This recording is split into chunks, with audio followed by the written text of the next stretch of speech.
whatever conservatism is or isn't, it's always really been for law and order. You can look Absolutely. at just a couple examples. Dwight Eisenhower was always a moderate Republican, like definition of centrist. And in the 1964 Republican convention for Barry Goldwater, he said something to the effect of, the worst thing we can do is look at a kid in the city with a switchblade knife who's committing horrible crimes and say, oh, we need to look at his special circumstances. No, we need to punish that kid. And then, of course, in 1968, Richard Nixon's whole campaign was law and order, although in a kind of a different context. It was like people protesting Vietnam. So don't pretend that law and order is not at one with conservatism. Exactly.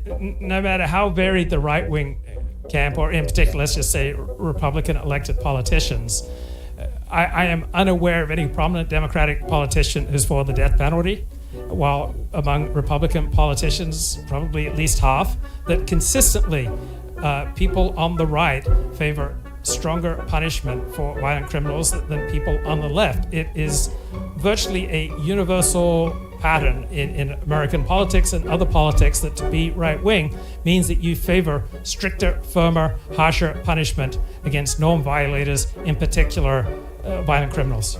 Yes, it's so essential.